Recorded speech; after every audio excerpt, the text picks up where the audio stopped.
Welcome to Unplugged Live with Dr. Diane Smith-Clark, PhD.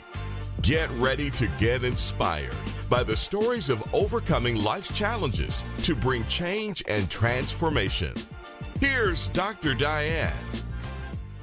Hello and welcome back to Unplugged. I'm Dr. Diane, your host, and I'm so glad that you tuned in on tonight. It's going to be great. We're going to talk about how mental health impacts the level of crime that is happening in our community. But first, before we get to the show, I want to remind you that September 30th, we're doing a big event, Motown Review. And at that celebration, we're going to have great food, fun, live band. The Groove Coalition DJ Charles Scantlin is going to be there to help us enjoy the iconic tunes of Motown. You don't want to miss the celebration. And as an added bonus, we're going to be celebrating grandparents who are raising their grandchildren. And I see that as an awesome honor for them, because at a time in their lives when they should be just living for themselves, they've taken on another generation to raise. And we want to provide some respite activity for them on that night. We have gifts for them. We have prizes for them and you who are in the audience. So we want you to come and celebrate with us. Bring your best friend, bring your partner. Maybe you and your hubby might want to hang out for an afternoon of just enjoying great music, fun, and laughter. The event is going to be held at the Social Event Center, 644 Cesare Boulevard, Jacksonville, Florida, 32211. But you can get your tickets at our website, drdianeclark.org. That's drdianeclark.org, or you can get them on Eventbrite. If you call us at 904-476-1104, we will make sure to get a ticket to you. Thank you so much. And now let's go on with our show. And listen, if you're enjoying the show, please comment, like, share, and subscribe to our social media platforms. We would appreciate you building our algorithms. And now I'm going to introduce our guest, who happens to be a friend of mine. Her name is Dr. Frida Doxey, and she is the CEO of A Wise Company, LLC. And I'm going to bring her on stage and let her further introduce herself and her talents. Hi, Frida. Hello, Dr. Clark. It is so good to be here, and thank you. I am, as she said, Dr. Frida Doxey, LMHC, which is a licensed mental health counseling. And so the company is A Wise Company, and we provide counseling and coaching for individuals, couples as well, right here in Jacksonville, Florida. But I should say also, I provide one-on-one therapy sessions and coaching sessions across these United States. I am licensed in the state of Florida and the good old state of Texas. So I do have clients when it comes to counseling who are in Florida and in Texas. And so I've been doing this for quite some time. Started in Texas, and then we relocated to Atlanta, Georgia. So I was in Atlanta for several years, and then we came here to the wonderful city of Jacksonville, Florida, where I have a private practice here, as well as I had one in the state of Georgia. So I've been on this journey for a long time, and my practice is based on renewing minds and transforming lives. That can be found out of Romans chapter 12, 1 and 2, where it says, "Be ye transformed by the renewing of your mind." And in my practice, I found not just only scripture or spiritually, but it's also apropos when it comes to cognitive behavioral therapy. It's what's going on in the mind that allows us to do what we do and say what we say. So that is my inroad to CBT, is known as cognitive behavioral therapy. That is awesome. You have quite a career designed for yourself and your accomplishments. We celebrate you with all that you're doing and how you're helping our communities to be better. Frida, today tonight I want us to talk about how mental health impacts crime. We've had quite a bit of crime that has happened here in our community in Jacksonville, not to mention the shooting that was done at the Dollar General that upset the city. I mean, such just useless crime, useless drama.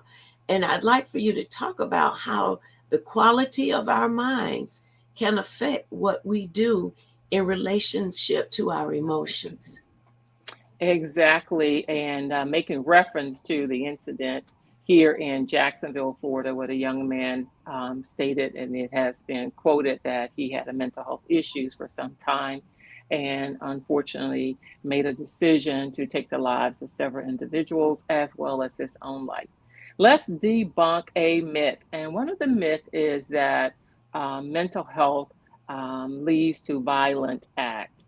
The statistic shows that 3 to 4%, only 3 to 4% of violent acts can be contributed to individuals with mental health.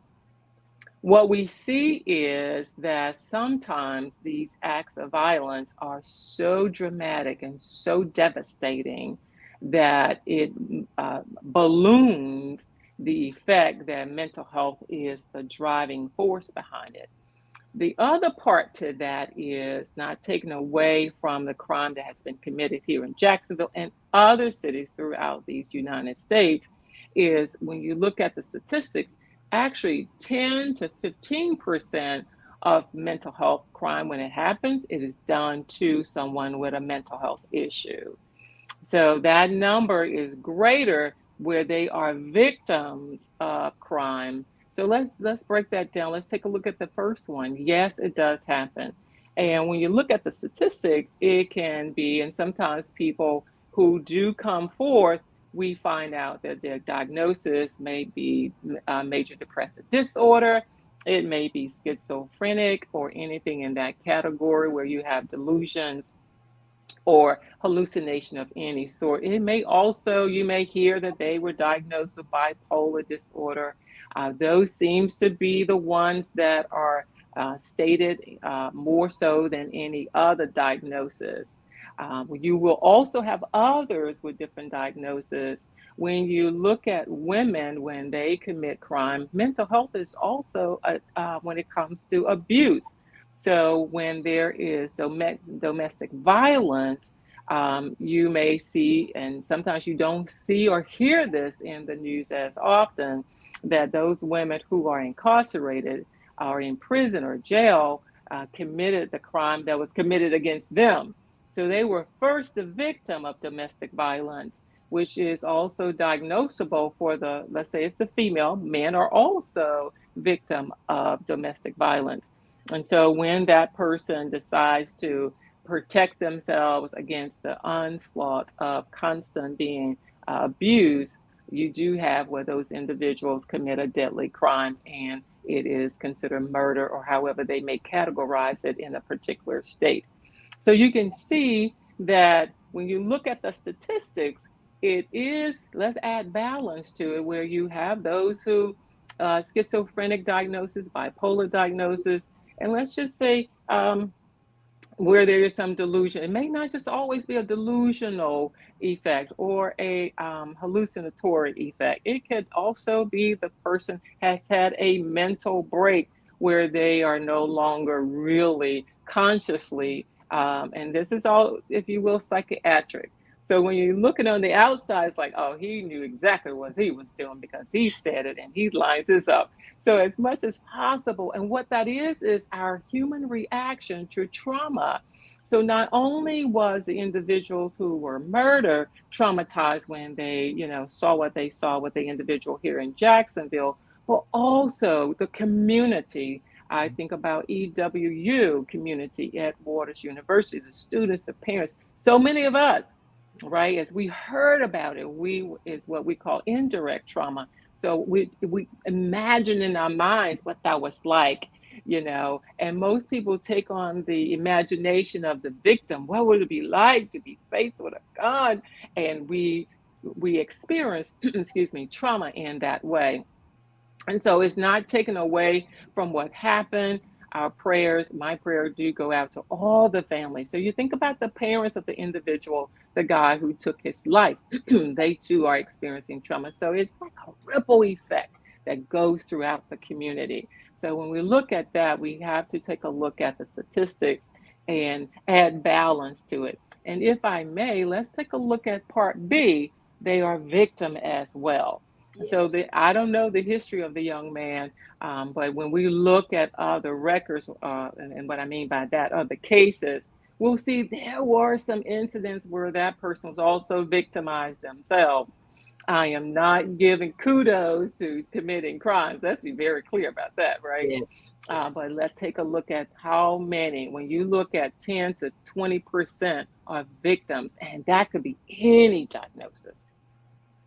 That could be diagnosis when it comes to the ones I mentioned earlier. It could be those who may be experiencing a major depressive disorder and at a state where they're having a mental break. It could also be those who are traumatized and they are victims of crimes as it relates to because of their anxiety, and the list can go on and on and on. So as we add balance, it is a pull on our empathy. Right? It is hard to have empathy. I know. And this is public knowledge when I think of our dear friends, the Stanfords, and what they experience, that trauma that they experience, how that victimized them as well. And they are ones who I just totally admire how they handle that situation. Years later, I came along to know what happened. So let's get all the facts. Yeah. So as much as possible, let's get the facts, and let's avoid spewing out myths, Hmm. and let's avoid and be like a friend of mine. She said, "This is my opinion." Let's use that inroad. This is my opinion that Right. Right. people with mental health are committing all these crimes. It's so gently, and we do hear, if we can go back in history, Dahmer, I hope I pronounced his name right, and how the horrendous crimes that he committed in his mental health state. It is the crime sometimes, if not all the times, just overwhelms us when we look at the person or persons who may have committed those crimes in their mental health state.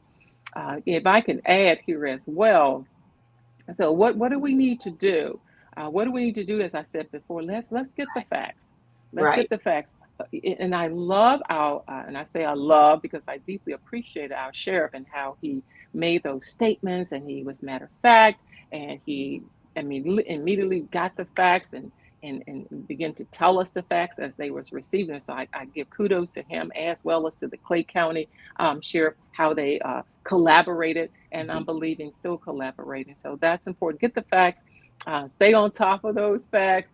If you find a myth, debunk it as soon as you can. Get information. You mentioned this, Dr. Clark, about mental health. Get the facts about mental health. Hmm. Mental health, the number one, I should know, the second leading cause of death in these United States is suicide. Hmm. And we have in the incident with the young man, he committed a crime and he committed suicide. Hmm. And I want to also add, suicide is high, if not number one, when it comes to our veterans. And Yes. we have incidents of crime. If you look back all the cases throughout these United States, you'll see where there are veterans who have committed some of these crimes, as well as suicide. Hmm. Suicide is one that I love to, and I say love because it's my passion to give people information about the facts about suicide. And you say, well, what is that age group, Frida? So when you look at the ages of 10 to 24, those are the ages that are taking their lives. How old was the young man who took his life? I don't remember. I don't have those facts, so I'm not going to say he's in that category. But suicide is the second leading cause of death in the United States. Just in year 2020, 2021, over 45,000 individuals took their lives. Some of those was diagnosed with a mental health, and the other part of this is when it comes to mental health is sometimes, if not most of the times, we I forgot the numbers, but there's a large number of us who have a mental health issue, but we do not get help.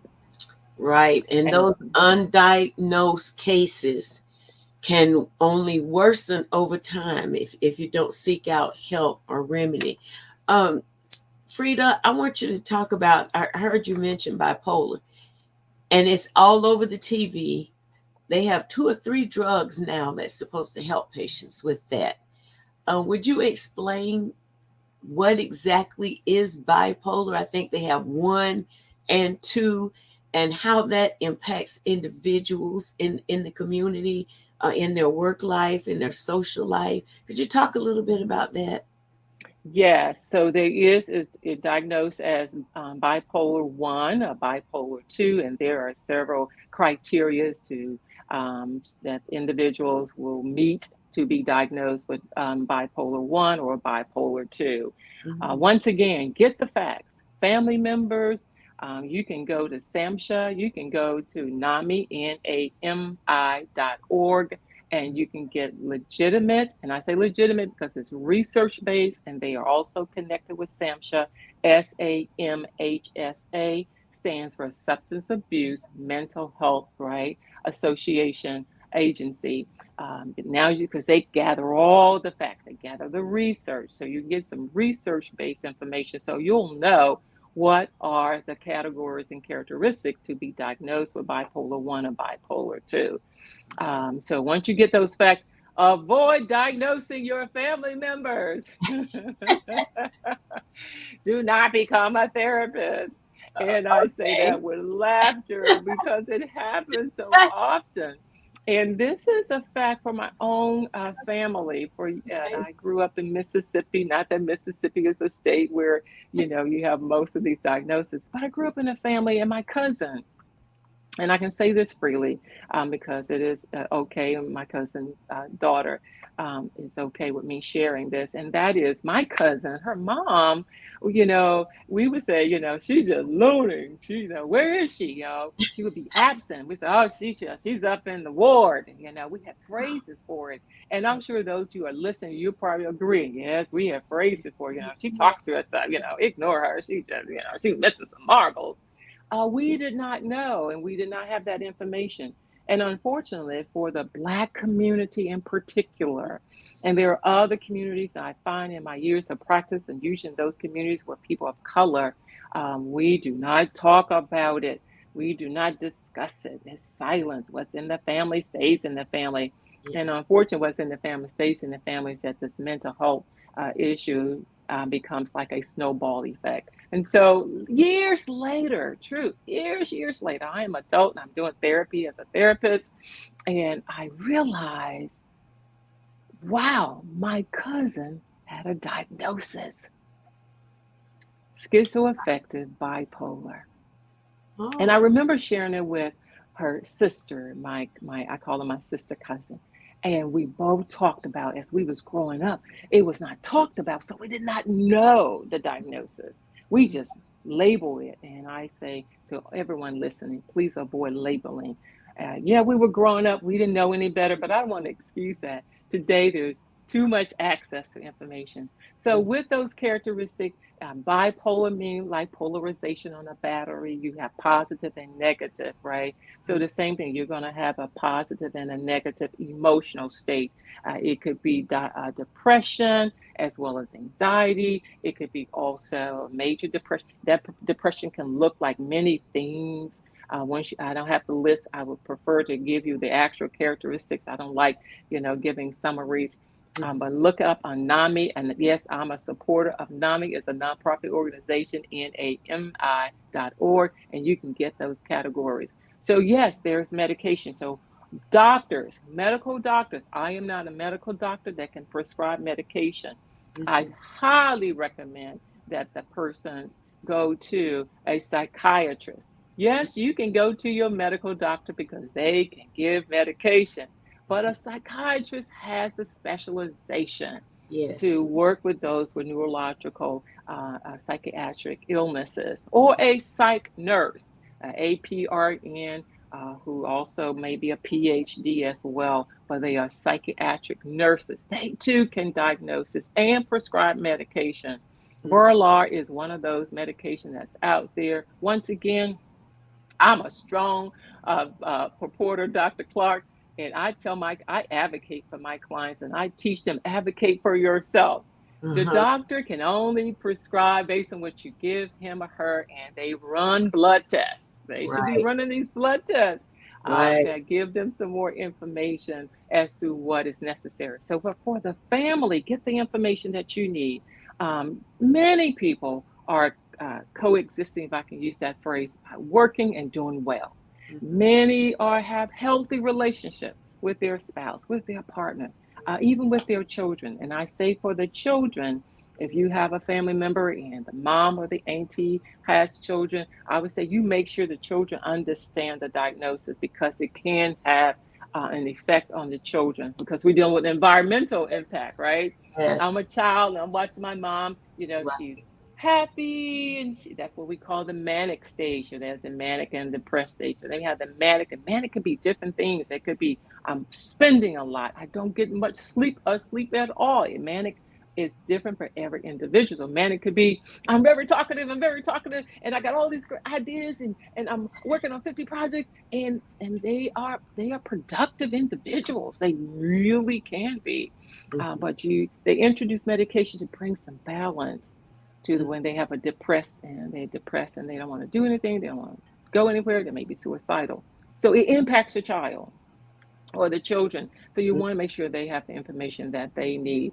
But get a therapist, psychologist, a social worker, licensed individual who can provide those diagnoses. And if medication is necessary, recommend a psychiatrist to do that. Like I said, also a psych nurse who is a PRN or above. That's important for the community to know. And I hope you're writing down these websites so that you can go to them and really get proper information because the new language now is I'm Dr. Diane Clark and I'm living with a diagnosis. I'm living with a mental health issue. We don't say so and so is crazy. We do not do that. We do not try to diagnose based on people's emotional responses either. That's very important that you don't do that because there are a lot of people who are happy, who are enthused, but they don't have a mental health issue. But it is so important to pay attention to your mental health because it drives the quality of your life. So, Frida, let's talk about having a healthy mindset, developing. Yes. I know. Developing a healthy Yes. mindset. What does that look like in this Mhm. rat race that we're in now with Mhm. political disruption, distress in the environment, storms, droughts, people losing their homes, the fires in Hawaii and Canada, and there's so many calamities around. If you're not careful and you don't have a healthy mindset toward those things, it can create a slight state of depression with you. And you don't want to let that get too far. Yes, you saw my response when you said Yeah, healthy mindset. It's like, yeah, oh, relief. Yes. And can I add, healthy mindset is not the boom, that's it. I get it, I'm good. It's right. a process. Why? Because life keeps happening. Mm-hmm. Who in Hawaii thought that was going to happen, right? Who in Canada thought that was going to happen, right? Even us here in Florida, and those of us who experience hurricanes, it's like hurricane season, right? We get that one hurricane season. Oh God, is it going to happen? I'm in the right zone, right? It is not just only, but it's anywhere you are. You have your own set of calamities. You may have the dust storm. You may have the rainstorms, the mudslides, and the list goes on and on and on. We've talked about natural occurrences, but life happens when, like 2020, pandemic, boo. Mm-hmm. We have heard of pandemics. We lived through some. Come on now, West Nile virus. You're right. We've had this thing every year or every other year, there is a pandemic. And I mentioned West Nile virus because it hit close to home. My husband was diagnosed with West Nile virus. And if I can plug here, I agree with Dr. Clark when she said, I did not say my husband had, you know, Mm-hmm. West Nile. I said he was diagnosed with West Nile virus, and it boom, it hit home because we at that time, remember, it's the mosquito. Don't go outside. Did the mosquito? Yeah. And so there was this trauma. Remember, I talked about earlier. We all traumatized in some way, right? With that. Well, that happened to me. Don't go outside. Cover yourself. And because of my walk as a Christian and our prayer life, I immediately knew where to go first and foremost, and that was to prayer, not excluding.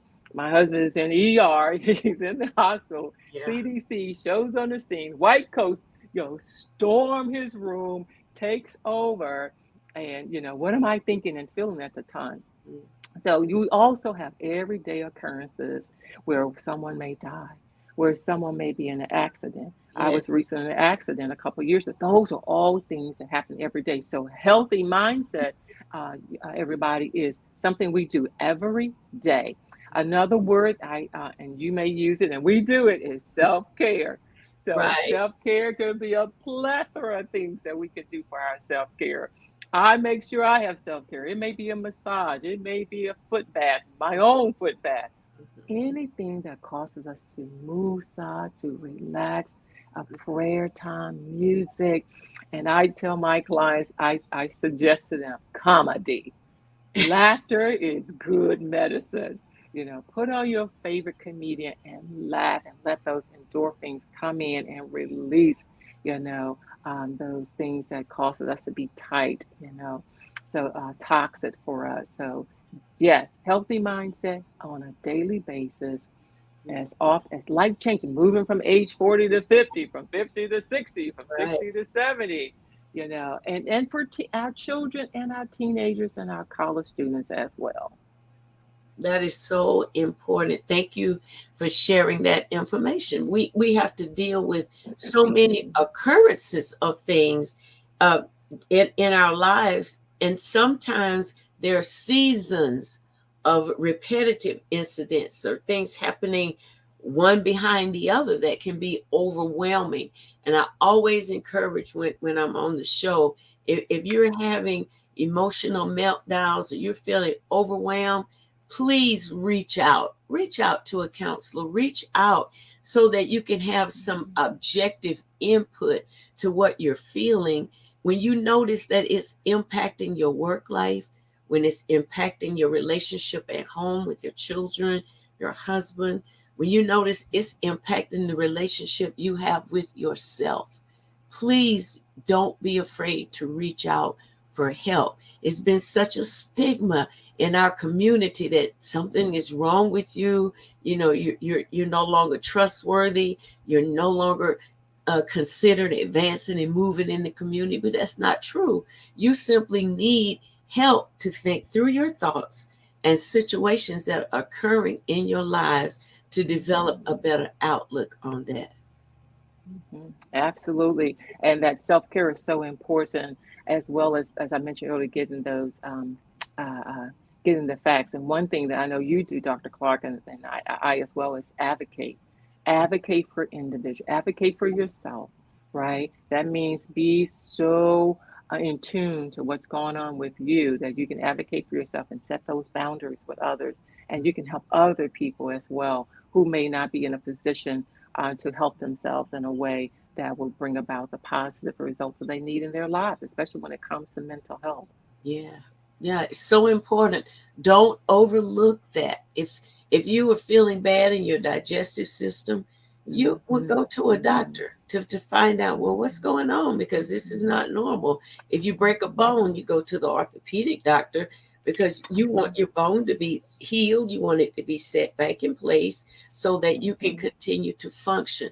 And listen, I'm telling you, more than a break of a bone, more than inner digestive problem or something going on in any physical part of your body, your mind is important.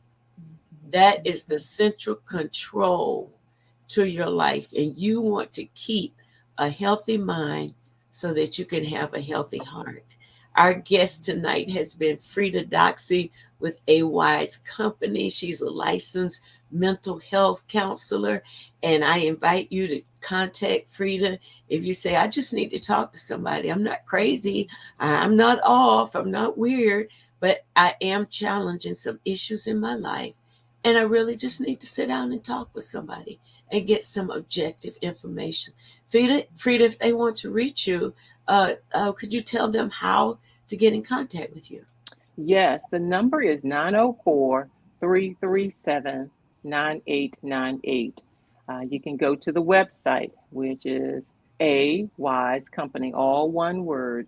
I'm sorry, awise.company. awise.company. That's different, I know. awise.company. And if I may also add, I mentioned veterans early.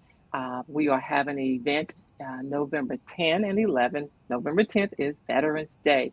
But we're doing it that evening. It's a celebration, an all-white celebration that Friday night where we are going to celebrate the advancement of women and honor our women veterans.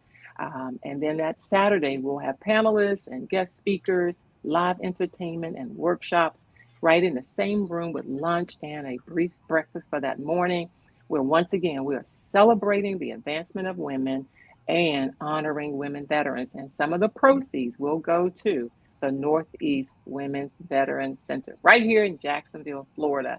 That's one of my passions. So go to my website, and we'll also have information if you follow me on Facebook about the event, because we want you to register. Men and women, the entire community is going to come out. We're going to celebrate the advancement of women and honor our women veterans. So again, my number is 904-337-9898.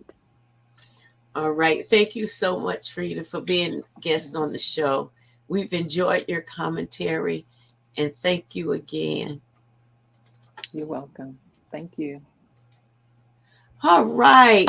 How many enjoyed that? We had some factual information that would benefit us in really digesting situations and things that are happening around us.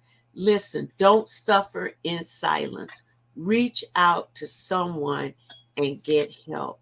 I want to remind you that September 30th, we're going to be doing the Motown Review, the iconic sounds of Motown, with a live band, DJ. It's going to be delicious food, fun, lots of laughter. We're going to be giving away cash prizes. And I want you to get your ticket today. Let's make that a special afternoon as we celebrate grandparents who are raising their grandchildren. I think it is so necessary that we recognize our seniors, because they are the bedrock of our community. And it means a lot to a grandparent for someone to say, thank you for doing what you didn't have to do, but being selfless enough to take up the task. Listen, you can get your ticket at Eventbrite, that's Motown Review, or you can go to the website at drdianeclark.org, or you may reach us by phone at 904-476-1104. Thank you so much for joining in, and we look forward to connecting with you next Thursday at 7 p.m. Remember, we're on weekly Thursday at 7 p.m. Have a wonderful weekend, and God bless you. Thanks for joining us for Unplugged Live with Dr. Diane Smith-Clark, PhD, helping to bring change and transformation in the mental health space within the church community. Dr. Diane wants to hear from you. If you have any questions, comments, guest recommendations, or program topic ideas, visit DianeUnplugged.com and click the Contact Us link. Dr. Diane also appreciates your prayers and your financial support. You can give online at DianeUnplugged.com and select Donate. If your business or ministry organization is interested in sponsoring this program, you can go to DianeUnplugged.com and click the Contact Us link. Unplugged Live is on all the social media platforms. Just search Dr. Diane Smith-Clark, follow, and subscribe. Unplugged Live with Dr. Diane Smith-Clark, PhD. Healthy mind, wealthy life.